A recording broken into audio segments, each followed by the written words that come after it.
Hello everyone, how are you. Welcome back to my channel commerce Exito. और आज की इस वीडियो में हम करने जा रहे हैं special cases to transportation problem. इससे पहले वाली वीडियो में हमने ट्रांसपोर्टेशन प्रॉब्लम को कैसे फॉर्मुलेट करते हैं, उसके सॉल्यूशन के तीनों स्टेप्स के मेथड्स, उस प्रॉब्लम को कैसे हम ऑप्टिमैलिटी चेक करते हैं और उसका हम कैसे रिविजन करते हैं, ये हमने देखा। वो सारी चीजें जो हमने इससे पहले वाली वीडियो में देखी थी वो हमारे नॉर्मल केसेस में, जब हमारी प्रॉब्लम नॉर्मल हो तब तो काम करती है। बट कुछ स्पेशल केसेस हैं जिसमें हमें आंसर को सॉल्व करने से पहले कुछ माइन्यूट से चेंजेस करने होते हैं। उसके बाद का तरीका वही है, स्टेप 1 जो हमारा था, प्रॉब्लम को इनिशियल सॉल्यूशन निकालना, फिर हमें ऑप्टिमैलिटी चेक करना और थर्ड रिवाइज करना। सेम मेथड से हम उसके बाद उसको सॉल्व कर सकते हैं। तो कुछ जो माइनर चीजें हमें चेंज करनी होती है वो इस वीडियो में हम देखेंगे, ना कि हम सॉल्यूशन निकालेंगे। क्या चेंजेस हमें करने हैं वो हम देखने जा रहे हैं। तो कौन से स्पेशल केसेस हम इस वीडियो में कवर कर रहे हैं? Unbalance transportation problem, prohibited routes, unique या फिर मल्टीपल ऑप्टिमल सॉल्यूशन, डिजेनरेसी और maximization problem. One by one start करते हैं। सबसे पहले तो अनबैलेंस ट्रांसपोर्टेशन प्रॉब्लम का हमारा मतलब क्या है? एक ट्रांसपोर्टेशन प्रॉब्लम में एग्रीगेट डिमांड हमेशा एग्रीगेट सप्लाई के बराबर होती है। ये चीज तो हमने इससे पहले वाली वीडियो में भी देखी थी।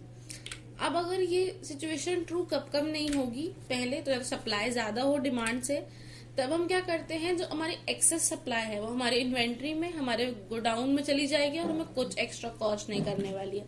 तो इसके लिए हम एक slack variable that is dummy destination add कर लेते हैं अपनी ट्रांसपोर्टेशन टेबल में और एज यूजुअल सॉल्व कर लेते हैं। प्रॉब्लम आती है जब हमारा एग्रीगेट डिमांड एग्रीगेट सप्लाई से ज्यादा हो।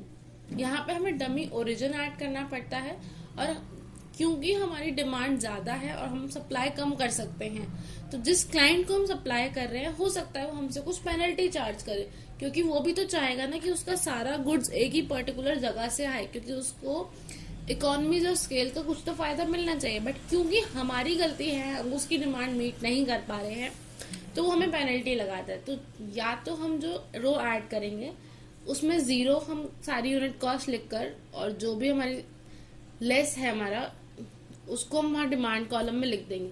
बट अगर क्वेश्चन में पेनल्टी गिवन है कि हमारे क्लाइंट ने हम पे कितनी पेनल्टी लगाई है, तो हम वहां पर पेनल्टी लिखेंगे 0 की जगह। एक एग्जांपल देखते हैं डिमांड साइड का ही। ये हमारे पास क्वेश्चन है। अगर हम देखें तो डिमांड का टोटल 1000 है और सप्लाई का टोटल 900 है। डिमांड ज्यादा है सप्लाई से, या फिर हम कह ले सप्लाई कम है, तो एक डमी रो हम ऐड करने वाले हैं। यहाँ पे मैंने ऐड करी है। उसके बाद हम क्वेश्चन को एज यूजुअल सॉल्व करेंगे। अगला आता है हमारा प्रोहिबिटेड रूट्स। कई बार ऐसी सिचुएशन आती है जहां पर हमारे कुछ रास्ते, कुछ रोड्स, कुछ एयर स्पेस, कुछ वाटर बॉडीज हमारी प्रोहिबिटेड होती हैं। रीजन भी, रोड में कंस्ट्रक्शन चल रहा है, कोई बैड कंडीशंस हैं, स्ट्राइक है, फ्लड आ गया है, या कोई लोकल ट्रैफिक रूल्स हैं। बहुत से और भी रीजंस हो सकते हैं। तो उस केस में हम क्या करते हैं, उस प्रोहिबिटेड रूट को एक लार्जेस्ट वैल्यू m असाइन कर देते हैं, क्योंकि हम हमेशा लीस्ट वैल्यू अपने सॉल्यूशन निकालते टाइम सेलेक्ट करते हैं। तो ये लार्जेस्ट वैल्यू जो m है ये ऑटोमेटिकली कैंसिल आउट हो जाएगा और हमें हमारा क्वेश्चन सॉल्व करने में दिक्कत नहीं आएगी। बट वहीं अगर हम 0 लिखेंगे, दैट इज डैश लिखेंगे, तो हमारा मिनिमम आएगा और उसकी हमें कैलकुलेशन करनी पड़ेगी। तो इसीलिए हम लार्जेस्ट वैल्यू m असाइन कर देते हैं ताकि वो ऑटोमेटिकली कैंसिल आउट हो जाए, हमें सॉल्व करने में परेशान ना करे वो वैल्यू। एग्जाम्पल समझते हैं।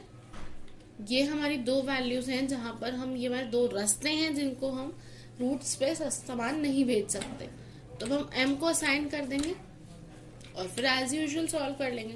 कोई प्रॉब्लम नहीं आएगी आपको इसको सॉल्व करने में, आई बेट। उसके बाद बात आती है मल्टीपल और ऑप्टिमल, यूनिक और मल्टीपल सॉल्यूशंस क्या होते हैं। जब तो problem less than equal to हो तो उसे हम ऑप्टिमल कहते हैं। वहीं अगर प्रॉब्लम सिर्फ लेस देन है तो वो यूनिक सॉल्यूशन है, और अगर इक्वल टू है तो वहां मल्टीपल सॉल्यूशंस हमारे आते हैं। इसमें कोई प्रॉब्लम नहीं आती क्वेश्चन को सॉल्व करने में, क्योंकि ये सिर्फ एक चीज है, कह लीजिए सिर्फ एक तरीका है या एक मेथड है जिससे हमें पता चलता है कि हाँ, इस प्रॉब्लम को सॉल्व करने के कई मेथड्स हैं। तो इसको आपको सॉल्व करने में कोई प्रॉब्लम नहीं आती है। तो इसलिए इसका एग्जाम्पल हम नहीं कवर कर रहे हैं। आगे बढ़ते हैं डीजनरेसी पे। आई नो ये वीडियो इतनी फास्ट जा रही है, आपको लग रहा होगा, बट इसमें इससे ज्यादा समझाने के लिए कुछ है नहीं, क्योंकि मोस्ट ऑफ द टाइम इस पे थियोरेटिकल क्वेश्चन आता है या फिर आपके क्वेश्चन में ही आपको छोटा सा एक पॉइंट होता है जिसको आप ओवरकम करके फिर अपने नॉर्मल सॉल्यूशन पे चले जाते हैं, जो हमने इससे पहले वाली वीडियो में देखा था। आपकी रेफरेंस के लिए मैं लिंक अपने डिस्क्रिप्शन बॉक्स में शेयर कर दूंगी इससे पहले वाली वीडियो का। Optimal solution, the number of occupied cells कितने होने चाहिए? m + n - 1। वहीं अगर इससे कम हुए तो वो सॉल्यूशन डीजनरेटेड सॉल्यूशन है और हमें एप्सिलियन को इंसर्ट करना पड़ेगा वहां पर। एप्सिलियन को हम इंसर्ट करने के लिए दो कंडीशन है, वो सेल इंडिपेंडेंट होना चाहिए और वहां से कोई लूप ना बन सके, वो सिचुएशन हमारे पास आनी चाहिए। अब एप्सिलियन के कुछ हमारे पास ऑपरेशंस गिवन है, मैं यहाँ मेंशन कर रही हूँ कि एप्सिलियन वर्क कैसे करता है। दैट इज k + एप्सिलियन हमेशा k ही रहेगा, k - एप्सिलियन तो भी हमेशा k रहेगा, 0 + एप्सिलियन एप्सिलियन हो जाता है। सिमिलरली बाकी 3। लास्ट केस हमारा आता है मैक्सिमाइजेशन प्रॉब्लम का। अब क्योंकि हम कॉस्ट को मिनिमाइज करते हुए चल रहे हैं अब तक ट्रांसपोर्टेशन प्रॉब्लम में, तो ट्रांसपोर्टेशन मेथड जो है वो सिर्फ और सिर्फ मिनिमाइजेशन प्रॉब्लम सॉल्व करता है।